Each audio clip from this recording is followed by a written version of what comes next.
buying a Ferrari, shopping sprees, getting private jets. And you just came from being bankrupt. And you're trying to impress this girl and about to go through a divorce. And you spending all this money trying to impress this chick that's from Baltimore, that's obviously promiscuous. Like, dude, get it together. And you know, I've been there before too. It's like sometimes when a woman is just really good in bed, it take a mental thing to shake that, to say, yo, this chick not, like, I'm cohabitating with a woman that I shouldn't be cohabitating with. And this is something that maybe just the men audience is going to understand. Like, you got to shake that thing because they're controlling you physically. But Jada being a slick, you know, Baltimore chick and having the tutelage of pimps and hustlers and drug, they giving her the game how to succeed on some sly shit. And hey guys, and welcome to Little Black Button 91. Listen, crazy. If you watch the interview, I need to turn my lights down, I think, because I've got a bit too much light going on. Give me 1 second. Let me turn the light down because that's a lot of light right there. Let me turn that light down right there. It's a bit bright. All right, cool. Listen, this interview, I don't know what to say apart from this interview was doing bits. I'm talking about he was snitching, he was releasing, he said the tea is whiskey, he said the tea runneth over, you know, the tea spilleth and the cup runneth over. You know what I'm saying? Like, this brother said, I'm gonna sing like a canary. Like, I'm talking, he released everything, every clip in the chamber, pa pa pa pa pa pa pa, every clip reloaded, reloaded, respawned. I mean, he gave us everything. He said, you gonna get everything. And even then, there's still more to be got. I want to talk a little bit about this interview because the stuff that he spoke about, we're going to go through it. We're going to do a full breakdown. I've got the notes here, so we're not going to go to every single line that he addressed. We're going to go specifically, you know, to break down some of the stuff, right? And then hopefully there's enough of you guys on later on. Maybe you guys want to have your say as well, you know, as well. Maybe contribute to what you saw in that interview. But let's break down some of those more important moments. Before we get there, like, share, subscribe, click on that bell button for notification of the uploads. Yes, we're here to bring you entertainment and the education. And we like to make sure that you get the best of us on this channel. Look, you know, if you're new here, you're going to like it. You're going to share. You're going to subscribe. And for those of you who are returnees, you already know what it is, baby. You got the minerals. You got the minerals. All right, cool. Listen. Don't forget, grab your merchandise, guys. Grab your merchandise. And also as well, you can join our membership as well. And you know, be a part of the team as well. We really appreciate you guys. Look, let me tell you something, right? 40 years, 38 years to be exact. 38 years of friendship down the drain. It's gone. It's finished. Finito. Finished. The brother said it's war. I need you to understand. The brother said to us, no. This is war. I want to see if I can find that clip for you guys. Because he said, the reason why I'm here is because right now, this is between me and Will. This is literally war. And I said, oh, at least now you've admitted why you were in this situation. Because before this point, you guys saw my reviews I did beforehand. He had 2 or 3 other interviews, but we never really fully understand why he decided to do the interviews. Now we know that he's at war with Will. Like, he's at war with Will because Will left him to hang and dry. And suddenly... you know, he's at war with them. You know what I mean? Look, I'm gonna keep it raw, keep it buck, keep it 100. You know, this for me. I know he says he was Will's friend the whole entire time, but the snitching that's going on right now, I can't really call it a friend. I can't really say that you're a friend. It's giving I was a fan, got hurt, and turned enemy. You know what I mean? Would a friend do this? I know he hurt you. I know he left you alone, but exposing this before it's time, is that really what you got to do? Now, of course, I know he's had some threats on his life or whatever, but I don't know. It's just a bit much for me. But listen, there's a lot to get through. So let's not waste much time. I want to jump straight into this. I want to say this first and foremost. Understand that the industry we're talking about is a chess piece game. There are movers and there are shakers. And in fact, if you listen to what he actually says, he lets you know there are levels. He says with Will Smith, there are people above Will Smith that are a certain way, and there are some people that on some other levels are not that level. You know what I mean? They ain't got the people that want to shake trees down. Okay. And then he a quick summary. He let us know why Will slapped Jada, or Will slapped he let us know why Will slapped Chris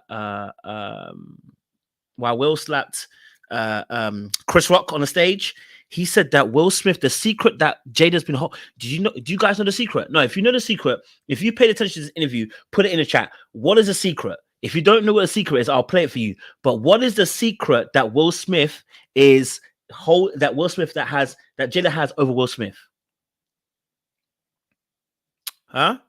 Listen, let me tell you something. Okay, let me tell you something. If you watched the interview carefully, you paid attention, what is the secret that Jada is holding over Will? Because he exposed it. He said there was a secret. See, some of you weren't paying attention. That's I know. Don't worry, we're here to break it down for you. We're going to tell you what the secret is. Okay? We're going to tell you what the secret is. Now, he's a dry snitch.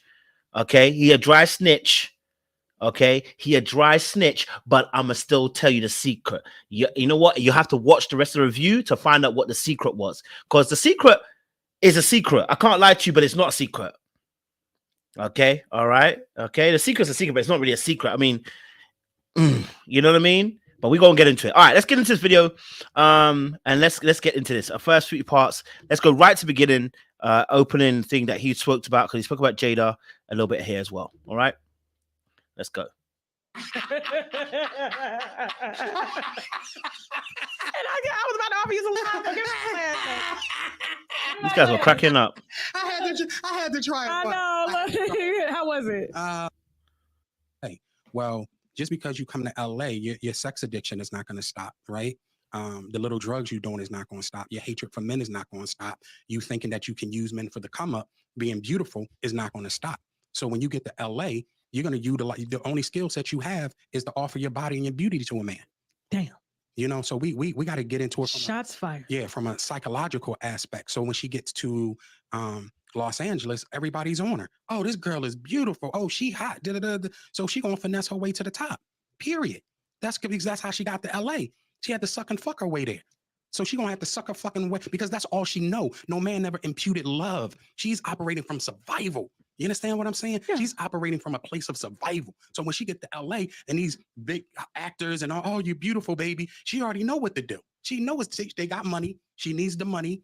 They got access to movie directors, and listen, she gonna do what she got to do to get that access. Period. And she got a. Now, listen, I want to be very honest with you. Listening to the account of him, then listening to the account of Will Smith, and then listening to account of Jada herself, I again, I want to say this. I didn't ever get the indication that Jada ever pulled a fast one on Will. Now, that doesn't mean that she didn't do that maybe later on. But in the very beginning, when you hear Will Smith's story, you never hear, and again, he might be covering up for her, so we have to keep that open. You never really hear him speak about how she got him. It was more that basically he had seen her, liked her at the time, and he literally went after her, and one day just told her, listen, you're mine, I want you. No break between his breakup and divorce. You know, she might have been lurking in the background, but really and truly, again, did she pimp him or did he pimp himself?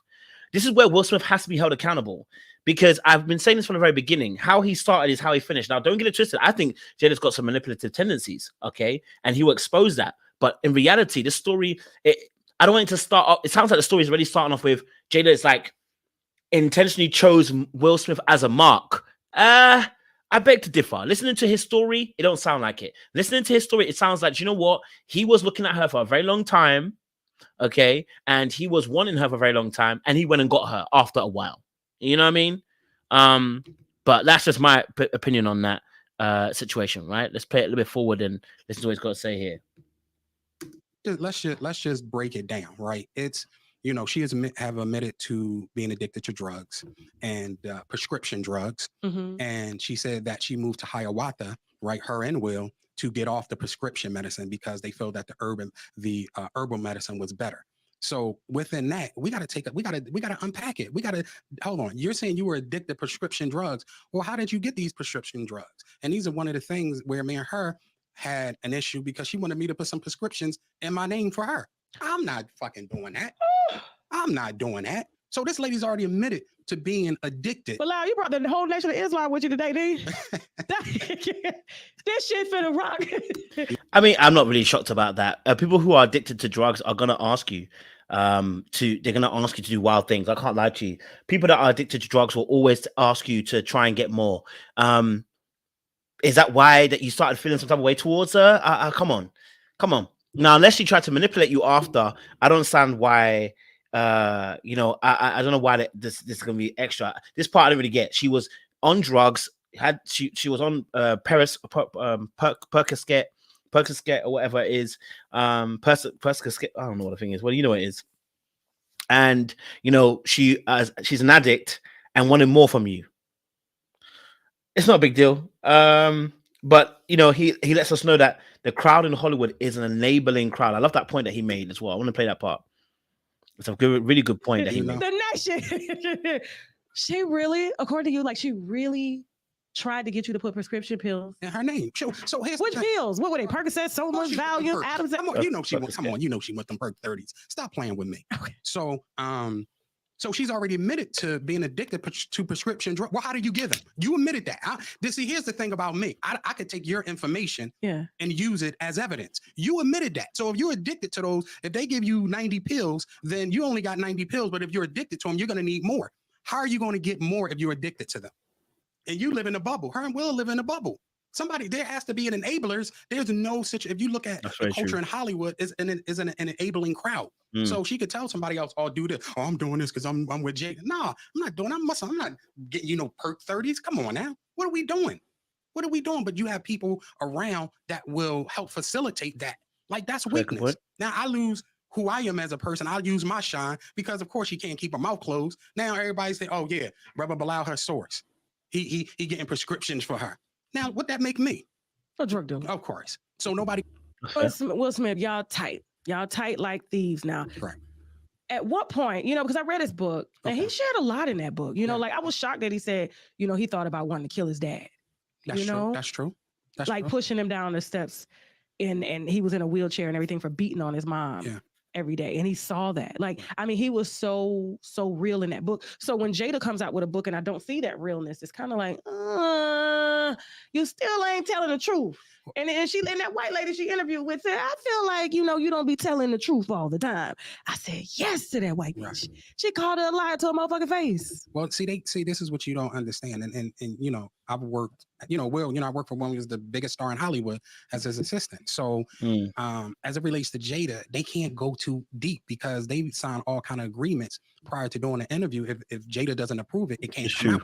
So they try to touch the lines of what they can say. But if I was interviewing Jada, I would be asking a lot of hard questions. I'm sure you would too. Oh, of course. But in the ones she set up, they're not asking the hard questions because the interview would be over and they couldn't even use the footage. See, that's what I'm saying. You gotta when you're on the inside and you see how these big operations work. Now I know I would have asked her, well, hey, you did XYZ. Well, you lied here. This is what you lied about. This, and that. Like, do you care to? They can't say that because the interview's over. And they can't, and that is the ball game, and that's the ball game. That's the reality of life. The higher you go, the more controlled everything is. I watched a show called Gen Z. Any of you guys watch the show Gen Z on Amazon Prime? Good show. There's a scene in there where they are doing an interview, and the main character who is the heroine, she has to do an interview, but they're coaching her through the interview. So this is normal behavior for those up top, right? So when you see me do my interviews, I don't ever give people questions. But if I was to get higher, they're going to want to vet the questions you're going to ask, because what they're trying to do is minimize, the damage that potentially could happen, right? And they don't want you to expose that person. That's why the likes of me can't ask questions to Jada, because I'm going to ask them motherfucking questions. And even if they tell me I can't, I'm going to find a way to go a little bit around it, and we're going to get there. Okay, so it's part of the game. Okay, it's part of the game. They never want their client to look bad, but in doing so, it always causes issues, because in reality, there's always going to be a little bit of snippet here, a little bit of snippet there that comes out, and those little snippets are usually what causes the fire, right? So in trying to as they say, do PR or try to manage the image, because people are human beings, they spill, right? They emotionally spill, and they say one or two things, and it goes over and it becomes huge, right? So no matter how much you try to fix something, the reality of it, truth always wins, and the truth will always come out, because the truth will always set you free. All right, cool. And they can't use the footage. So they'd rather take the lies to get the views. And then once again, people are now confused. This is, man, this. It's just the more she speaks, the more confused we get, you know? Well, the more lies she tell, the more like you listen, you ain't got to say And I'll you say can't it for remember you. your lies. Like, is it your son that introduced you to shrooms, or you introduced your son to shrooms? Which one was it? And to me, I'm going to come see you in a minute. So, so he comes up there in a few minutes and he pokes his lips out like he's going to. Hold on, this story is important. And, okay, this story here is about Will Smith kissing Ben Medina. Let me tell you something. This story shocked me. It threw me all the way off. Can't lie to you. Threw me all the way off. I was mind blown. I was thrown all the way off. He presents that. So, yeah. Did you ever talk to Sheree about that to get confirmation? Well, I didn't need confirmation because I saw the interaction between Will and Benny Medina. So it's a funny. What was their interaction? So in fact, this is crazy. Sorry. So now here's the scene. I'm coming from Philly to I missed something. Sorry, guys. But once again, Jada was the woman that everybody wanted, and Will needed that validation to have that type of woman. Although Sheree was beautiful, Yeah, she's beautiful. Yeah. But Sheree wasn't doing no movies. All the big guys in Hollywood wasn't trying to, celebrities weren't trying to get at her. It was Jada. So Will was like, "Oh, I got to have that. He got to have that." So it was Will the one that's. Now, what's really interesting about this is that Jada in the drug world, he says that Jada, everybody wanted Jada. She's fine as hell. Everybody wanted Jada in the drug world. She wasn't necessarily a drug lord. She was more of a sexual vice for a lot of the men in that sphere. That's what he said, right? And isn't it funny then again, in another circumstances, Jada finds herself in a world where once more again, she ends up pimping herself out almost in a sense, right? At least that's what he explains. And so it's quite interesting, right? Because the survival technique is exactly the same. It's just done slightly differently for her. And that takes me back and goes, what kind of mindset did Jada have? Well, she had a survival mindset of survival of the fittest. I can't die here. And if that means selling my body, I'm going to do that. The problem is, at what point do you get to a place where you begin to see your worth? And that's why her book Worthy is important. But also, I remember I did that interview with Lewis Howes, and when he was explaining some things, he was going deep with her, letting her know about the actual act of being worthy. Because in reality, when she described her journey, a spiritual journey to becoming worthy, she had to face those ugly demons about herself. And so in reality, she's been running from herself for a very long time, and it's led her to places where she's been devalued and deflowered and lack of appreciation for who she is. And instead, her body's always been offered. Now, listen to the story. It gets wild from here. One that stepped out of his marriage. What Jada didn't really have to do anything, but be herself. Yeah, I mean, they were already going through it because there were some alleged things that said that Sheree caught Will in bed with Benny Medina. So who? Yeah, Benny Medina. Benny Medina is who the Fresh Prince of Bel-Air is based off, and he's a big talent manager. He had J-Lo, Puff. I know y'all just heard that. That's the first one where I was like, "Ooh wee, what are we talking about round here?"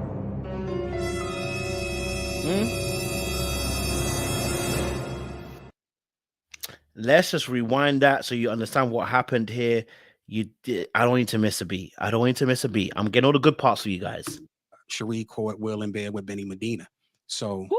Yeah, Benny Medina. Benny Medina is who the Fresh Prince of Bel-Air is based off, and he's a big talent manager. He had J-Lo, Puffy, a bunch of other. He had Will at one point, and he's a known homosexual as well. And he presents that. So yeah. Did you ever talk to Sheree about that to get confirmation? Well, I didn't need confirmation because I saw the interaction between Will and Benny Medina.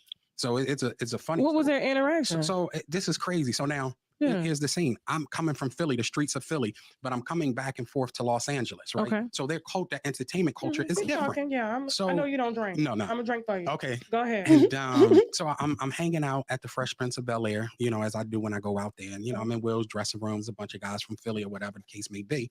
And Benny Medina hollers down the hall, "Well, I'm gonna come see you in a minute." So, so he comes up there in a few minutes and he pokes his lips out like he's gonna kiss Will, right? And I'm like, oh man, I gotta beat the shit out of this dude. Do we pack him? Like, all right, well, I'll just wait because I don't know this culture, right? And Will kissed this guy on the lips In front of you. in front of everybody. Nobody does nothing. And I'm like, no, I'm just thinking, I'm like a deer with the headlights. I'm like, nobody see. Did y'all just see that? And where I'm from, that's not common. Maybe out in California it is. So it's a culture. And Ben, he white, right? I know. Benny Medina's black, but he's a very light, fair skin. Okay, I always thought he guy. was white. No. Okay. Yeah. I mean, yeah. Okay. Benny Medina is definitely. And so you saw him with your own eyes. With my own eyes. Was it a pucker? Yeah, of course. It was a kiss.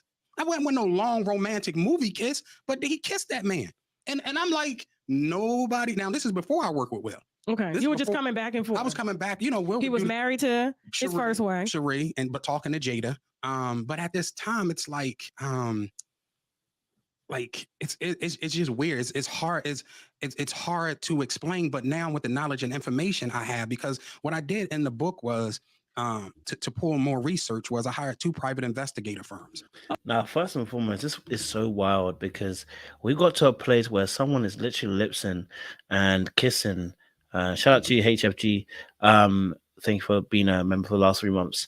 Yeah, we got to a point where, listen, brother, he's releasing it all now. Okay, this is the beginning of Will kissing Benny Medina.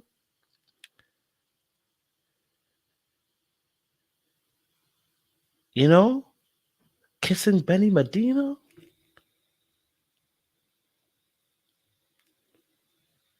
You have a whole wife at home, sir, and you're kissing Benny Medina. Why would your relationship work if you're out here in the streets? Why will your relationship work if you're out here in the streets? It's your first wife, Cherie. She's out here suffering. Why will your relationship work? You get what I'm saying to you? Why would it work? Okay. Right? To find out a lot of the allegations that were maybe towards people in Will's circle. Okay. Right. And as we get into the interview, I'll start to give you real examples. Go ahead. Okay. Of how that goes. But seeing that, I said, wow. And I just didn't know how to take it coming from Philly and seeing something like that. But with my knowledge of now over having 30 years in the business, it's like, okay, this is the grooming. This is how the grooming starts. I didn't know that back then. But now, having spent decades in LA, I'm like, yo, they was grooming him all this time. So after that becomes 6 degrees of separation. Now, here's my thing. How the frick they grew you? Now, for me personally, how the frick did they groom you? How they do that? I want to know how they groom you, because me personally, you can't groom me like that. You know what I'm saying to you? At my grown-ass age, you can't groom me. You know what I'm saying to you? Like, I'm not forced to do this. That it's like blaming the devil. You know what I mean? Okay, it's like blaming the devil and saying the devil made me do it. No. The devil didn't make you do it. Okay? All right? The devil didn't make you do it. The devil presents the temptation, but the Bible tells us that you are tempted away by your own desires. The reason why you're tempted is not because of the devil. You're tempted because within yourself, there is something that wants to have that desire. And so you cave into the temptation. So grooming, really, at Will's grown age?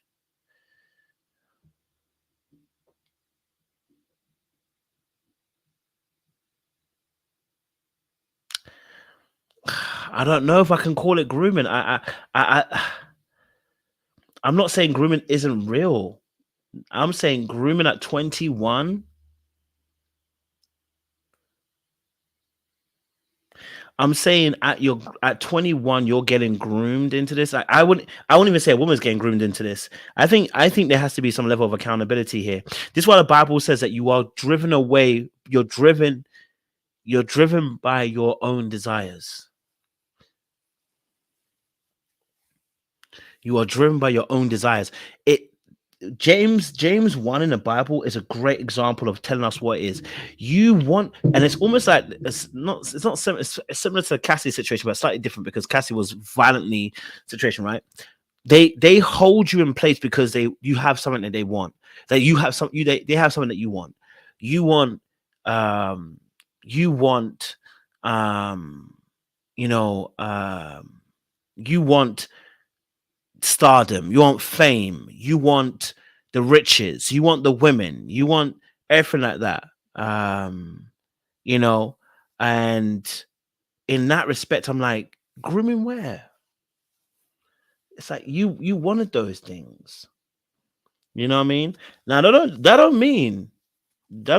doesn't mean that, you know, they didn't lie, deceive, and do those things. But I'm just saying that I think to myself, when I think of grooming, maybe it's my perception of understanding of grooming.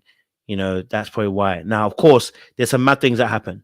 Um, you know, there's some mad things that happen. You know, absolutely, you can be influenced. You can. You know, you can be influenced. I definitely agree with that. You know, I just think to myself, we have to be honest about it. That you want something so bad, you're willing to pay any price for it, right? If someone offers me, for instance, someone comes to me now, um, if someone comes to me now and says, "Coach, you know what? Your YouTube, I can take it to 1 million right now, but you gotta put your penis in me." No, I'll stick to where I am. Thank you. Yeah, I'll stick to where I am. I'm all right, thank you. I'll stay where I am. Thank you. I don't think you know, I don't think I'm gonna be involved in this situation. You know, I'm gonna leave it alone. You know, just saying. I can't give up my ass for that. So, you know, just saying. And we can get into that a little bit. You know, Will plays a gay guy, but you got to look at how Will prepared for the movie. So he admits to watching a lot of gay porn to learn how to kiss a man, to learn feminine attributes, right? So I find that bizarre. They flew him out to Europe to watch live sex shows, right? And I'm like, yo, this like I'm from Philly, so I'm just like, Yeah. this is the like he's going in. He's in his mind, he has to know how a gay man interacts with people, talking, mannerisms, getting ready for a love scene with another man. I'm like, why are you like in my mind? I'm like, why are you doing this? Like, why you have a successful TV show? Why go to playing a gay man? And why go to the extremes? Because anybody know Will, when he puts his mind to something, every character he goes in solid. You watching gay porn, you're going to live sex shows. That means he had to get aroused by Yeah, watching that. that's what. Yeah, and we end up finding that became, I believe, that became his addiction to men. That was the addiction to men because he was in a safe environment, right? And they made that environment safe for him. So whoever he was, he could now become. And Now, this is the part I don't agree with. Again, once more, you again, maybe I'm looking at it differently, right? Don't get it twisted. There is manipulation involved. It's just like when women go to casting couches, it's manipulation involved. Okay, you know, and I totally understand that, right? But you again, the price of stardom is your dignity. That's the reality. The price of stardom is your dignity. It is your body. Like, you get what I'm saying to you? Like, you can have this role if you sleep with me, huh?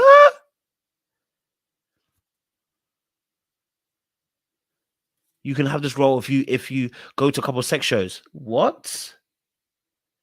Sorry, you want me to play a gay man in a show? I'm all right, thank you. I'm all right, thank you. Yeah, I'm all right, thank you. You know what I'm saying, Chu? Like, we don't just suddenly get to that place. There's a slow trend, a slow turning. You know, and so for me personally, I wouldn't necessarily go there now, unless something else has happened in his childhood with the directors and stuff like that. Yeah, I guess I see it. I just see it as a person like choosing that aspect, right? If you decide to comply, because there's no violence being issued here per se. You know what I mean? But yeah, but again, I'm listening. And that created a monster. So I just want to give people a psychological, the psychological aspect of this. If you're playing a gay man and they're putting millions and millions of dollars into making a film, they're going to make sure that you're training and you're preparing for this movie. You're going to have to be in a circumference of homosexuality, period. I'm talking about for months. You know what's so funny? I've never seen 6 Degrees. No, right. I've never seen it. Probably because, I mean, how old was I when that movie came out? I can't remember. But, you know, my family, they didn't allow us to watch any like sex scenes and stuff coming up. Yeah. And I thank my family for that because, like, you know, when you have, you know, access to like sex scenes and stuff, it plugs into the psyche in ways that you can't get it out. You'll always remember that visual sexually. And if it aroused you when you was a kid, it's going to arouse you when you're an adult. And so I'm so glad that my parents made me close my eyes or, you know, and do stuff like that. So I wouldn't, you know, be exposed to any of that. So that's heavy. That's heavy. So that right there cemented Will into, I believe, being bisexual, which I know he's bisexual. I showed you a couple of things. Yeah. Right. Like I got proof. I'm not, like I said, once again, I'm Muslim. I cannot say that this man is bisexual. And then I saw sexual acts that I walked in on. Who'd you walk in? Now, I want to be honest again. You know, that is a Joseph situation. You're absolutely right. It is a Joseph situation. It's a part of his wife. Stardom at any cost. You know what I'm saying to you? Stardom at any cost. And also as well, a lot of the guys in the industry, especially black males, they try to make these people play gay roles because that's like you guys said, that's the introduction.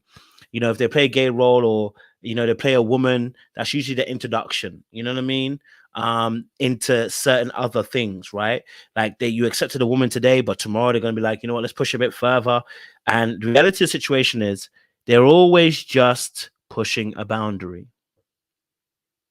These shows are always pushing boundaries. You know what I mean? These shows are always trying to make sure that whatever boundary you have, they're pushing it. Whether it is to do with your faith, whether it's to do the fact that, you know, you turning against your own morals, whatever it is, whatever you came in with, they're trying to make you leave with something else. Right? They want to turn it upside down, turn it inside out. They want to pervert.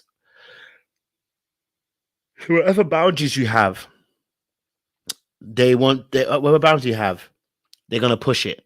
Now, here's the thing. Here's an interesting thing.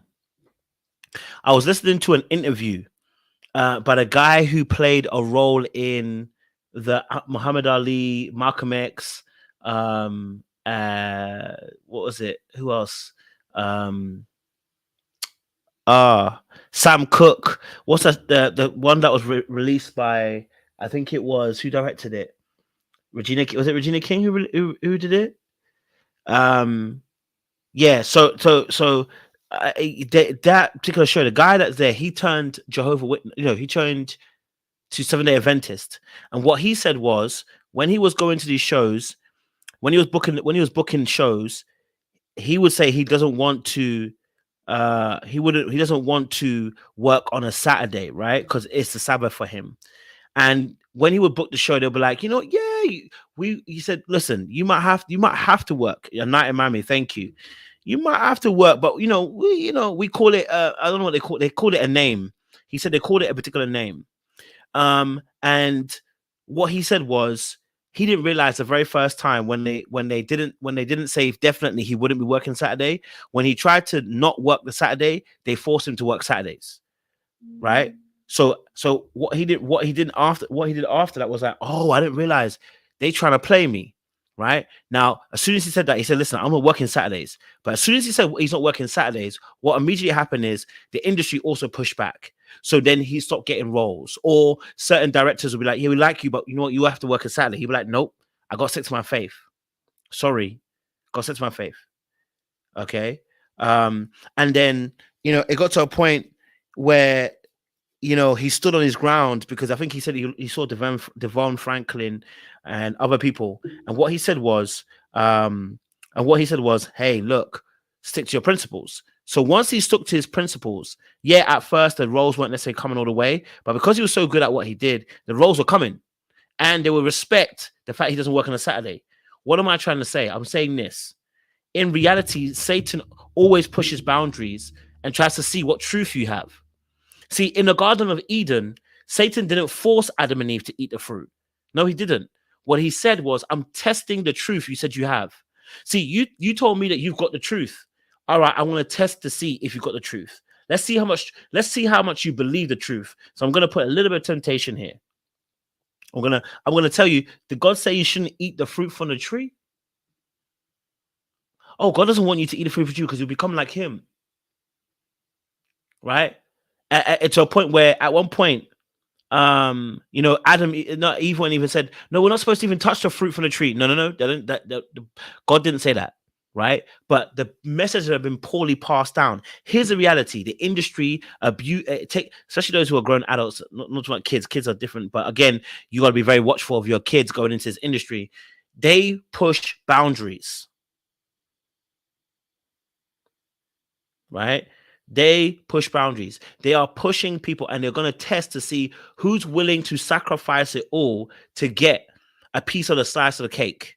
Who's willing to want a slice of the cake, and for what cost? You want to offer your ass up? Let's take it.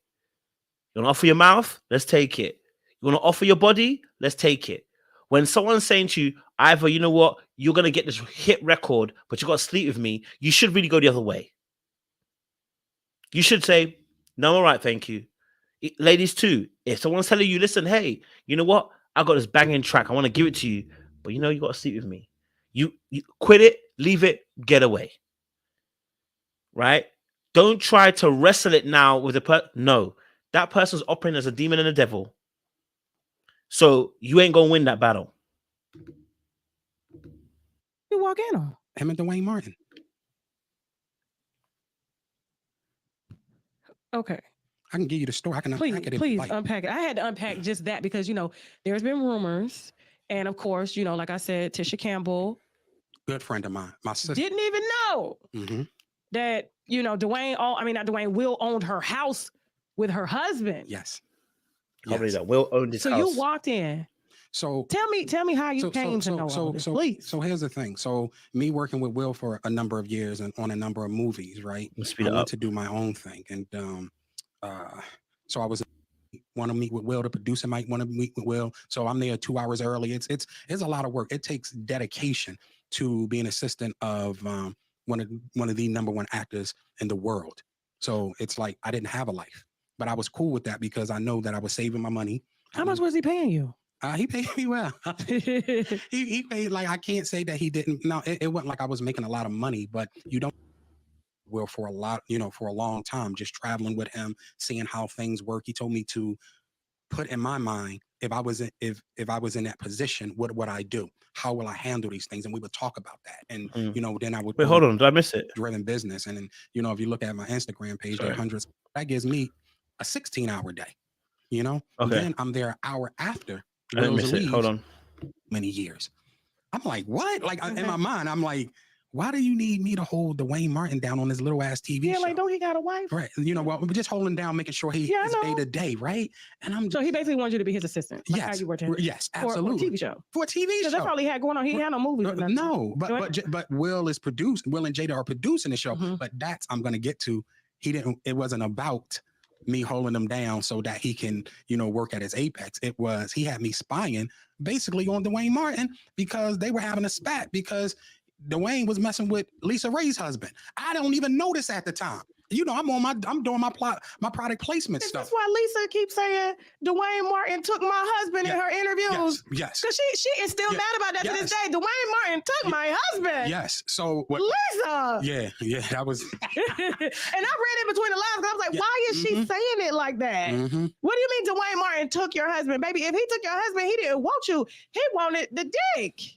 Well, so they would take him on guys trips and it would be orgies. No, I never seen any of that with Lisa Ray's husband. I'm gonna tell you what I did see. So I did see Dwayne and him going out with a lot of beautiful women, hanging out, partying. Sometimes I would set things up because this guy, I guess, was supposed to be a big shot, some type of ambassador or something, whatever he was. Yeah, he was like African country or something. Okay, I don't even. It's not he was even. a light skinned nigga. You know, so it was just crazy. I would go ahead of time, like they used to go to the Firefox, and I would pay the valet guy $300 to make sure they can put their cars out front, and I would go find out to the manager, tell him, hey, I got all this on a TV show salary.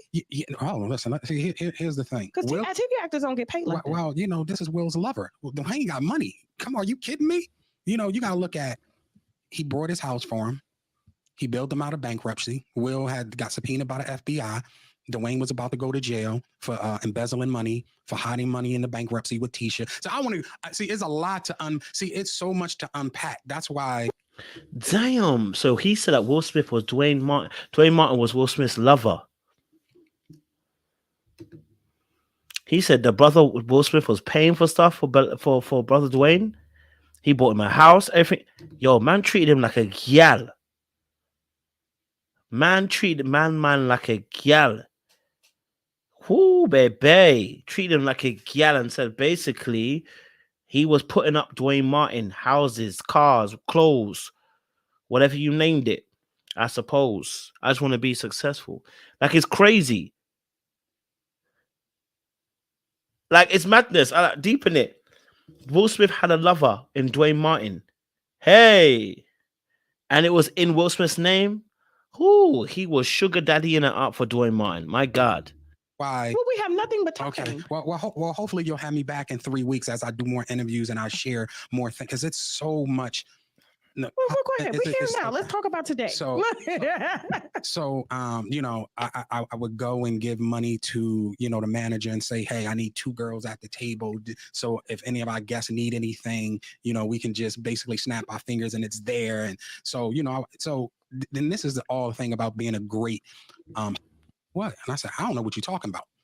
And he said, oh, you know what I'm talking. I said, well, I have murder. It was murder in there. Oh, sorry. Hold on. Wayne, yes. Okay, you didn't see them having sex. No, I didn't. But Lisa did get on the internet and say he took her husband. Well, I know one of the girls. What she said, that there was an orgy, and I'm not going to get into that because I don't want to get into speculation. Right. Right. I don't see that's. So how did you get to Will Smith and Dwayne Martin? Let me tell you. So, Will did an episode of the show called All of Us, where he ironically plays Lisa Ray's love interest. Okay. And he starred on the show a few times. So of course he's there, and I have to take care of him. So meaning that production knows when Will come, everything should go through me. And he's wearing 2 hats. He's acting on this show, and he's executive producer. So we have a lunch break, and normally lunch break is never interrupted, but by Will wearing a producer hat. They say, hey, B, we need to get Will to break lunch for 15 minutes to come look at the next shot. He's a producer in the shot, not the actor. So I'm like, okay, we already know, and if you don't know, Hollywood is the hurry up and wait game. So 3 minutes later, after them telling me, hey, you got eyes on Will, we need him to come watch this. So I'm running all over the studio. He's not in his dressing room. I go to the cafeteria. Now, this part gets wild. I can't lie to you. I had to pause it quickly because let me tell you something. It's going to get wild in a second or two. What he's about to explain, it's about to get wild. What he's about to explain is going to get wild. You know the ones where surprise, but the part that surprised me is what he does. Because I'm gonna be honest with you, if I see this, the way I'd shut the door so quickly, the way I'd shut the door so quickly and be out of there, like you couldn't catch me fast enough. I'll be on my Zoom. You understand what I'm saying to you? But this brother was, I don't know, that's weird. I'm like, but I see his car there. I'm like, where's this guy at? So now I'm holding Dwayne down too. So I have the keys to his dressing room. So I'm like, yo, and they're calling I'm on walkie-talkie and they calling my cell phone. Yo, we need to get Will here. I'm like, yo, kind of fuck down. Like I'm trying to find this. Like this is unlike him, right? So I open the door to Dwayne's dressing room, and that's when I see Dwayne and having anal sex with Will. Let me process that for a second. Who was on top? It wasn't a top. There was a couch, and Will was bent over on the couch, and Dwayne was standing up, killing him. Murder. It was murder in there.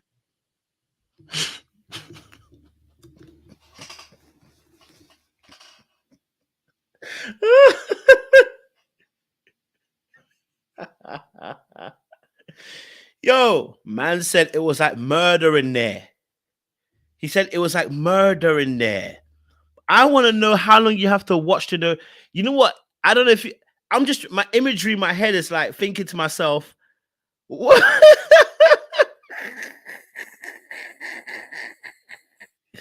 The imagery in my head is I'm thinking about. I'm like, how long do you have to watch to know that someone's getting murdered in there? Because the description he had of Will's bent over, and he's just murdering him. I'm thinking to myself, how long do you got to watch to know it's?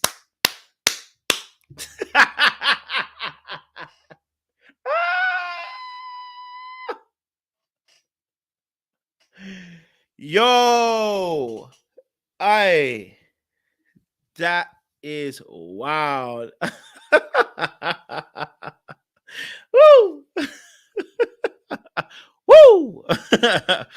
Oh man. Wow. Yeah. Cause I would have been like, oh my god, slam the door, bam. You know what I mean? If I see two dudes in there, whoa. I'd have shut the door straight away. Why is brother not shutting the door immediately? Why are you knowing he got murdered? Okay, why do you know he's getting murdered? Because I'm gonna be like, yo, damn, da. Okay, what did you do? I froze. I'm not used to seeing. Listen, it's traumatizing. Like I've never seen it. I don't watch gay porn. You know, I never seen a man fucking another man. So Will Smith was bent over, and Dwayne was killing him. Condom? I don't know. I don't. You didn't look that close. Listen.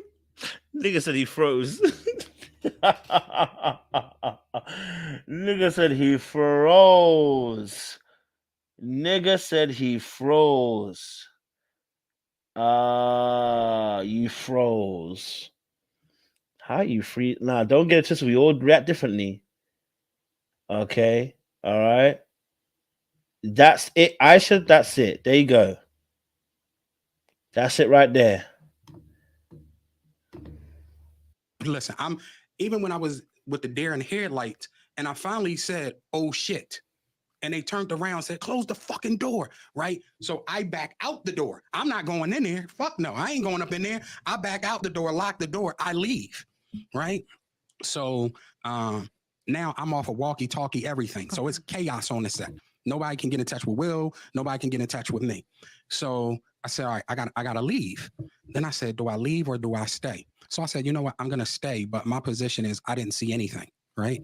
So Will says, I gotta talk to you. So I said, about what? He said, you know what? And I said, I don't know what you're talking about. And he said, oh, you know what I'm talking. I said, well, I have no idea. What are you talking about? What we need to finish the day? Like, I'm trying to get that out. So he said, no, we need to talk. So he said, listen, I made a call. Some papers are going to come here today. I need you to sign them. And I said, why am I signing papers? And he said, listen, I'm trying to protect you. So he says 3 things didn't make me scared because I fear no man but Allah. But I don't fear nothing but Allah. And he said that you remember the transsexual, I hope I'm saying it right, who got caught with Eddie Murphy. He said, you know what happened to him, right? I had no idea what happened to the transsexual that got caught in the car with Eddie Murphy. Me either. What happened? So I go home and Google it. They murdered him. Or the transsexual. I don't know to say him or her. I don't know what's politically correct. So I hope I'm not offending anyone. It's transgender. But okay, transgender. Trans woman. So, okay. So they said, now you can Google this yourself. This is one of the things he said. They said that the transgender that was caught in a car with Eddie Murphy, where Eddie Murphy paid this guy to have oral sex, or the transgender to have oral sex, was about to start doing interviews. And back then, they paid, you know, the internet wasn't big. They paid you gobs of money to do interviews. And they said that the transgender person locked herself out the house, tied some sheets together from a roof, and tried to swing into the apartment from the roof. This is documented. Do you know anybody that get locked out the house that's going to tie some sheets together and swing into the apartment from the roof? Okay. All right. You just break a window. Okay. Yeah. Okay. So now I want people to Google that. So this is what he told me. And I go home and I'm on AOL, plug-in, not high-speed internet at this time. And I was like, oh shit, they murdered this person, right? Then he told me that he made a song called to do interviews. And they said that the transgender person locked herself out the house. Hold on, sorry. You saw my blinker. But Will's claim to fame in rap is he never cursed on records, right? We'd agree, right? In that song, he calls the woman a bitch several times. My blinker bitch. And then now I tell people to go Google that too. And he's talking about slapping the lady ever. I mean, he's talking crazy.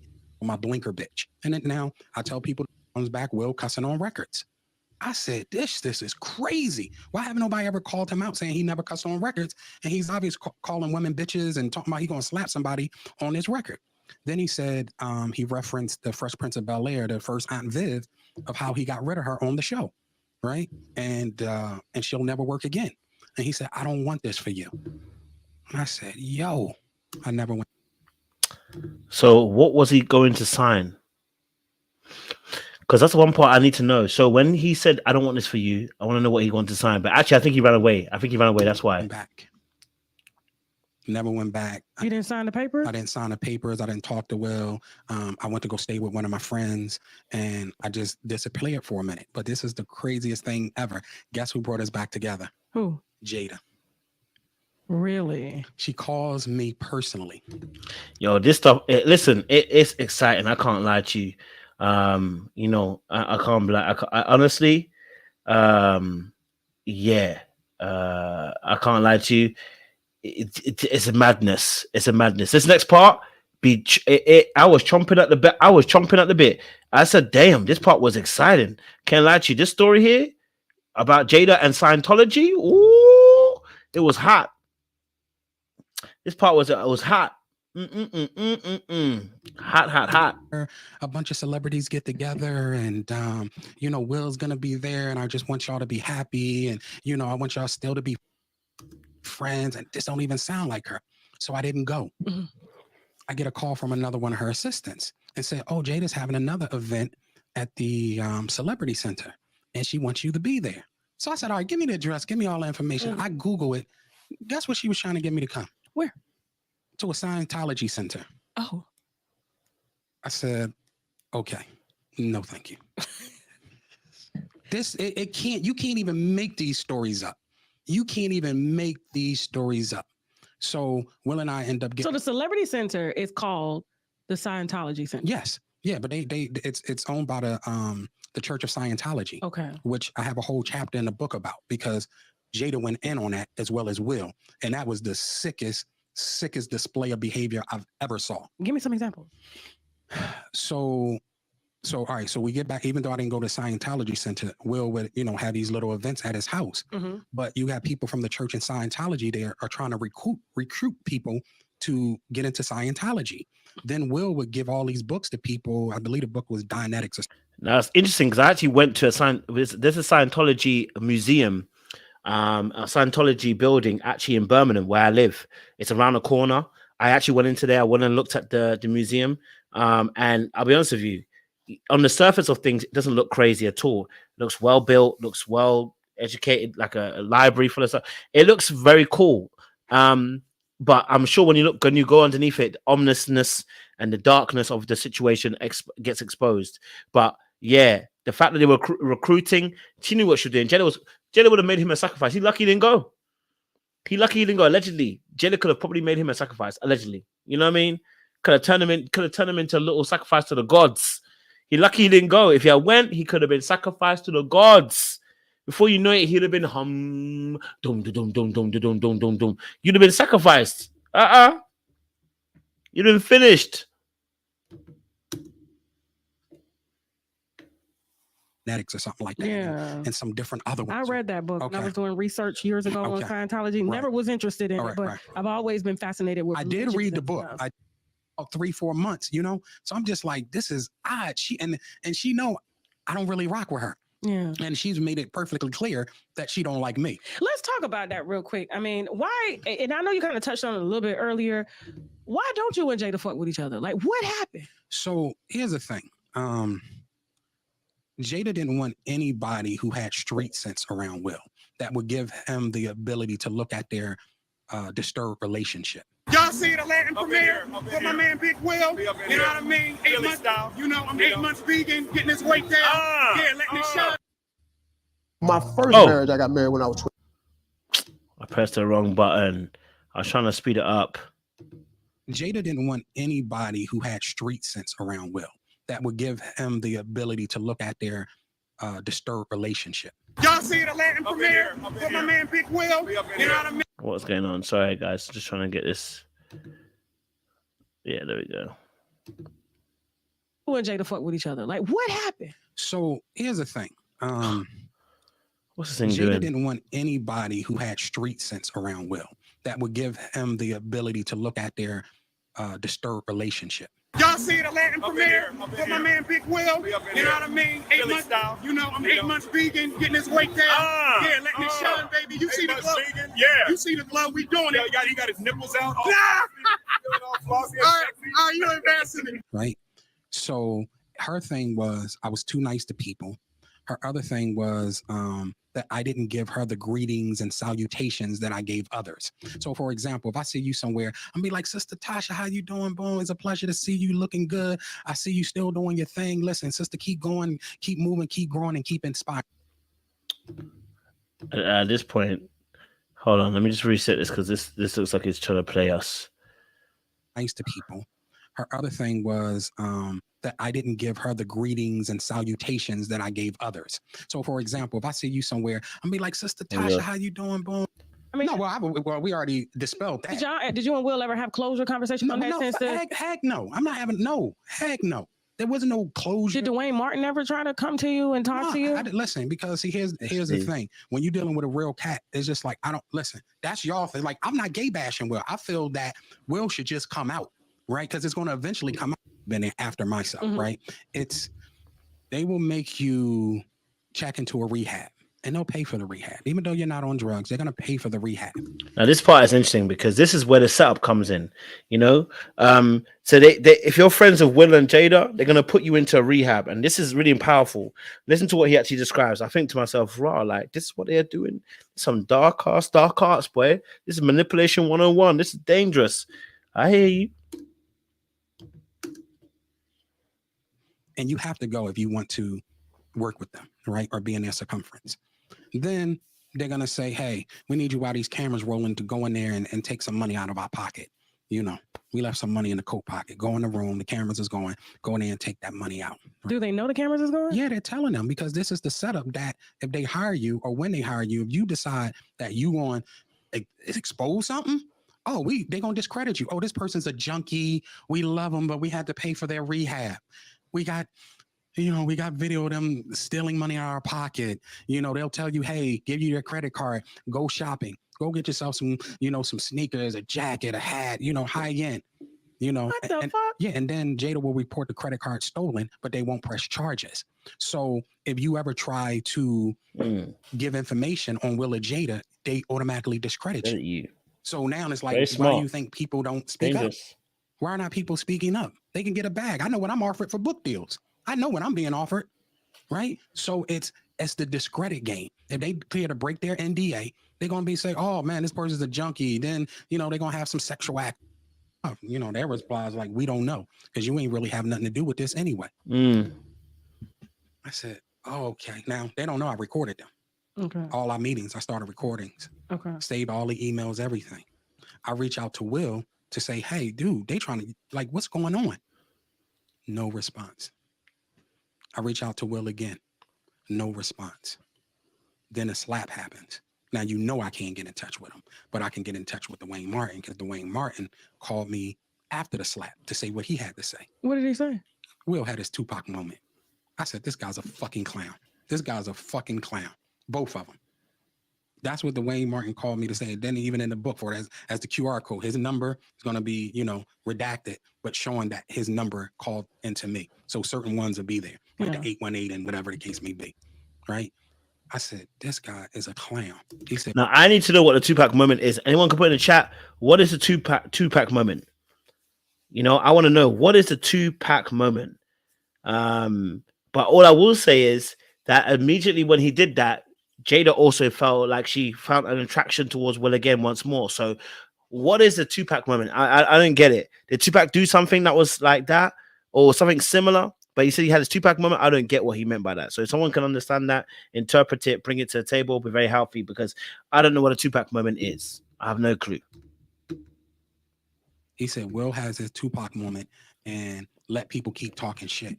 I said, Will just almost destroyed him. I didn't say that to him, but I'm thinking because these people don't want to hear any other opinion that is not in agreement with theirs. So mentally, I'm thinking, Will just destroyed himself. And it's going to take a blessing from Allah and a lot of hard work to redeem who he was. And then we seen everything unravel after that. When did you find out about Will and Jada separating? Oh, yeah, I already knew that. So, all right, this is another thing that takes so people, and that would destroy Will, right?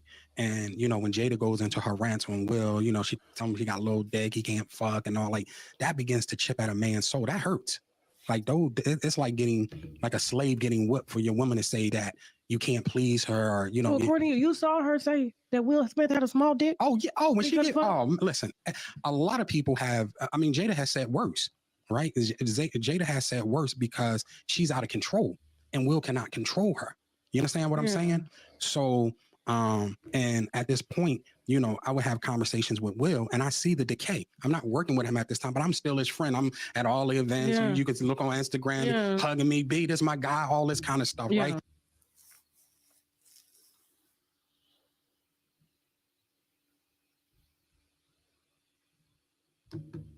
But I know not to say nothing because years ago I tried to say, yo, this chick is playing like you a trick. Like I didn't say it like that, but essentially I'm saying, Will, like, you know, you buying a Ferrari, shopping sprees, getting private jets, and you just came from being bankrupt, and you trying to impress this girl and about to go through a divorce. Man said Will was begging. Will had a small penis.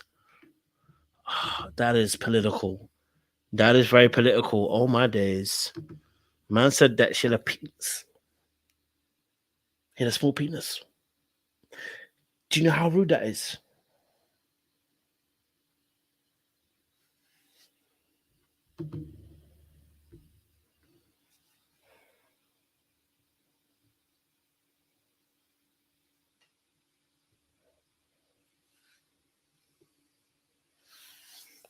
I can't lie to you, brother.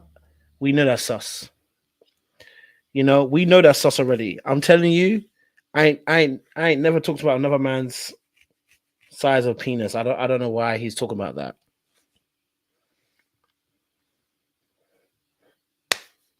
You know what I mean? I personally couldn't do it.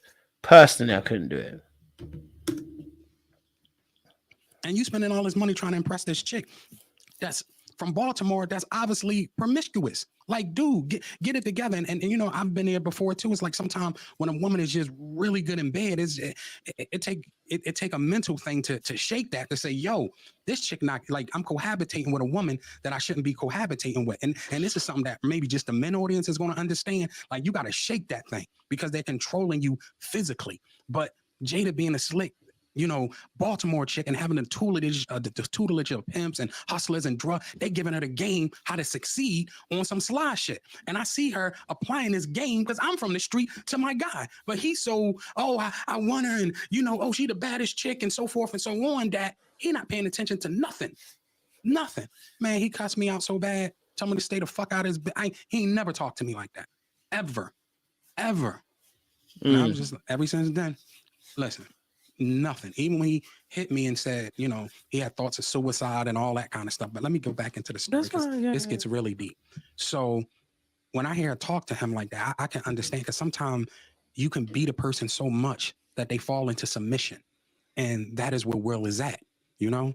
And, you know, she would say things like, yeah, I'm going to put that strap on. I'm going to put my Tim boots, my baseball cap and strap on and teach you a lesson. And I'm just like, yo, I'm serious. And I'm just like, yo, this is the #1 actor in Hollywood. Why is he taking? I can't even understand it.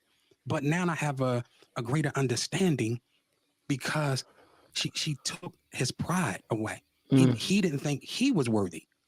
He didn't think. I know he said he had a sex therapist because he was determined to please Jada sexually. And he was when he talked about that, I said, "What you mean you was determined with everything in you to please Jada sexually?" Let me say that to you. She got a sex addiction. If a woman is used to something the size of a baby leg, and you come in with a pinky toe, she not gonna be satisfied. So you saying Will do got a small? I don't know what I'm just saying.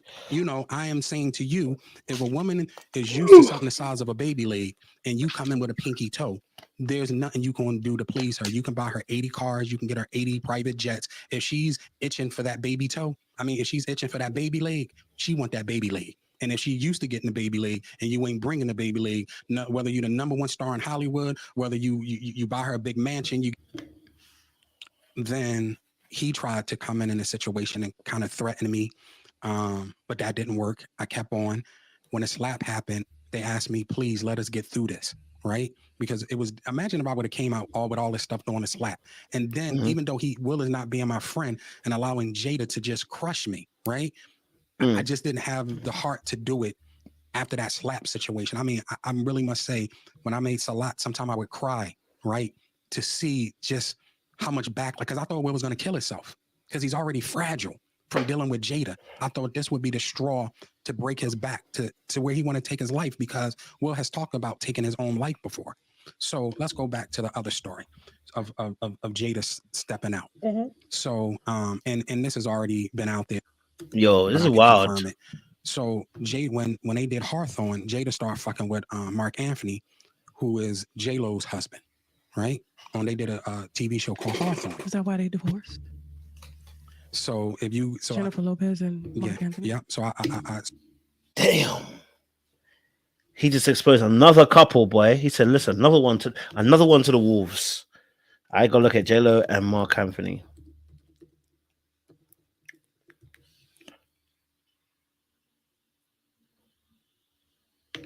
Apologies. Okay, 1990. First met in 1998. So Jennifer Lopez and Mark Anthony. Okay. Wow. Let's see. Timeline of their relationship.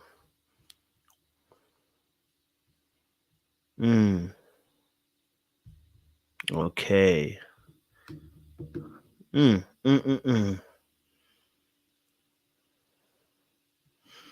This guy's giving like he's not been authentic. So let me go a little bit. Okay, go ahead. Let's go a little bit. So this is a full-on relationship on the set, like romantic relationship. Not okay, I just gave him some pussy and that's it. Like it's a relationship. So Will hears about this and kind of devastated. At this point, this is where you see all the papers are going crazy. The divorce is imminent and so forth and so on. The final straw is when Will came home and caught Jada fucking Mark Anthony on the couch at their home, right? And this devastated Will.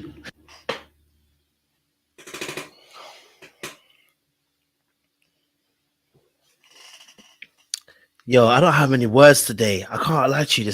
There's not much you can say to these reviews, these allegations and reviews. I can't say much. Okay? I can't say much. But what I can say is, goddamn.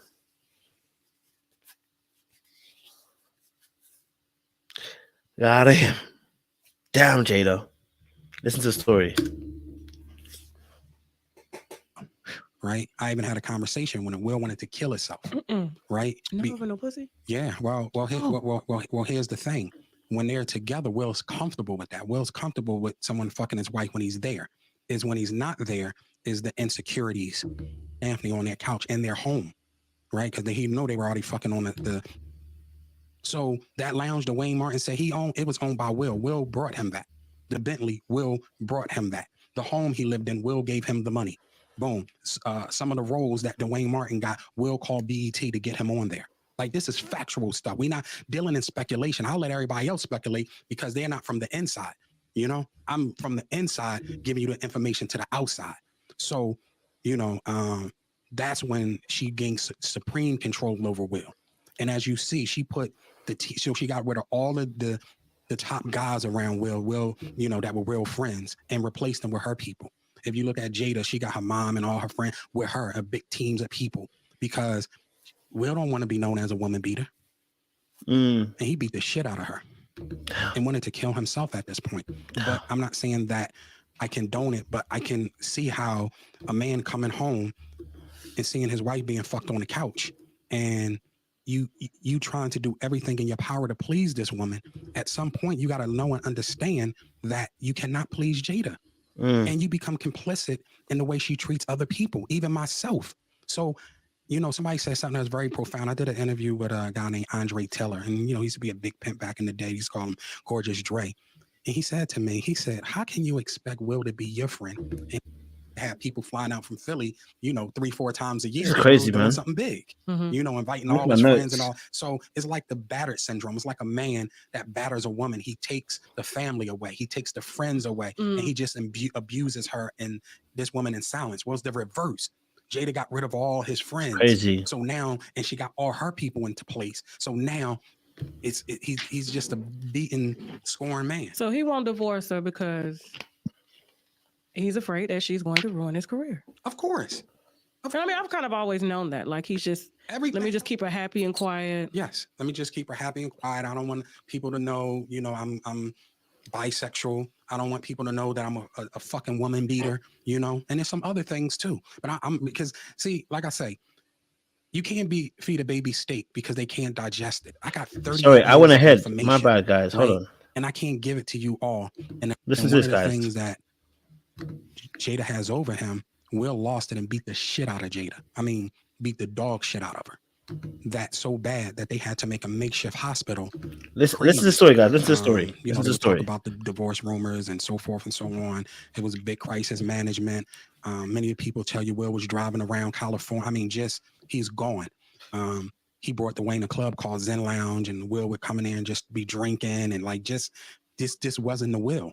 And one of the things that Jada has over him, Will lost it and beat the shit out of Jada. I mean, beat the dog shit out of her. That so bad that they had to make a makeshift hospital in their home so that they couldn't get out to the public. So that pain of Will seeing Jada fucking Mark Anthony on their couch in their home, right? Because he know they were already fucking on the set. This is fact. He just couldn't take it, and he whipped her ass so much that she had to get face surgery and everything. If you look at her face, you could see where she had surgery around her cheeks and all that stuff. So we don't want that to get out there. This is another thing. How did you find out about it? I talked to Will. Will was a basket case. Will was a damn basket case. Like I told you, his lover, Dwayne Martin, anybody can see it on the records. That club was owned by Will. That's what I'm saying. These private investigators brought me everything to support what I am saying. So that lounge, Dwayne Martin said it was owned by Will. Will brought him that. The Bentley, Will brought him that.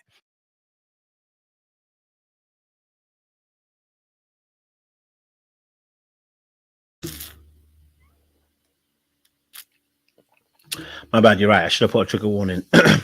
Totally forgot. Now, question is, Jada's got that over Will. Why did he just release the information? He just released the information? So the very thing that Jada had over Will, he just said it casually. Cash. Man just dropped it casually. Nothing. Got him. Okay. Let's speed it up a little bit because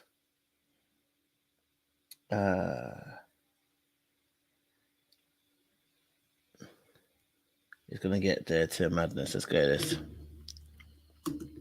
When they did the movie Low Down Dirty Shame, it was supposed to go to J-Lo. But Jada did whatever she had to do to get that position. And then she came in and fucked her husband too? Jada. I don't know. I think that's some motherfucking mafia shit right there. Let me go a little bit deeper. If this is true, Jada, that's some mafia shit. Let me just pull it all together so it's even more credible. When Puffy was with J-Lo, Will and Jada wanted to fuck Jada.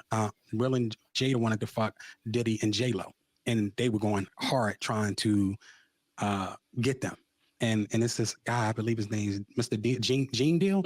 And he talks about it, right?